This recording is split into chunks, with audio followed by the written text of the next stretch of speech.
Cerpen robohnya surau kami. Kalau beberapa tahun yang lalu, Tuan datang ke kota kelahiranku dengan menumpang bis, Tuan akan berhenti di dekat pasar.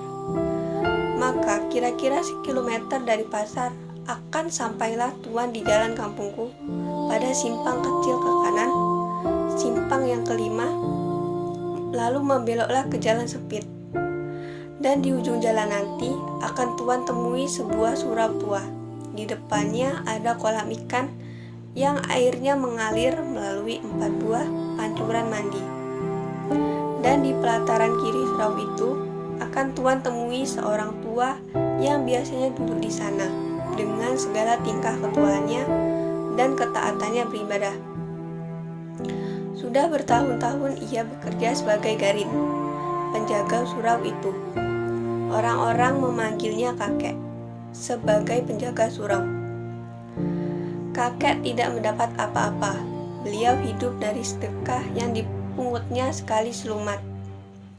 Sekali 6 bulan, ia mendapat 1/4 dari hasil pemancingan ikan mas dari kolam itu.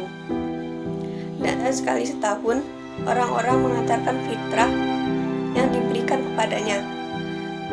Tapi sebagai garin, ia tak begitu dikenal. Beliau lebih dikenal sebagai pengasah pisau karena ia begitu mahir dengan pekerjaannya itu.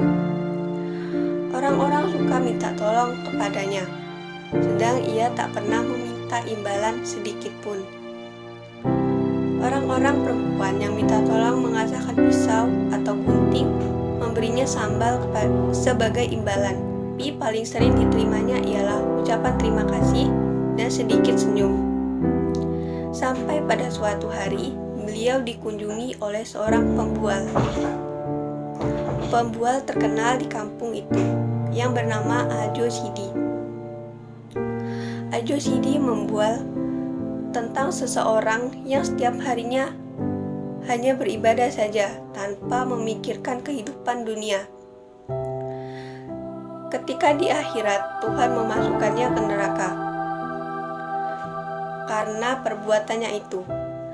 Tentu saja kakek merasa amat tersinggung mendengar bualan itu. Kakek sangat marah, namun ditahan kemarahannya itu. Naas, keesokan harinya kakek ditemukan tewas bunuh diri di dalam surau itu dengan keadaan luka bersimbah darah, dan ditemukan pula pisau cukur tak jauh di dekat tubuh kakek. Ajo Sidi yang mengetahui peristiwa tersebut malah bersikap acuh tak acuh. Setelah itu, Ajo Sidi berangkat bekerja. Bertahun-tahun setelah kematian kakek, surau itu menjadi tidak terurus. Bahkan, para perempuan yang membutuhkan kayu bakar mencopoti papan surau itu pada malam hari.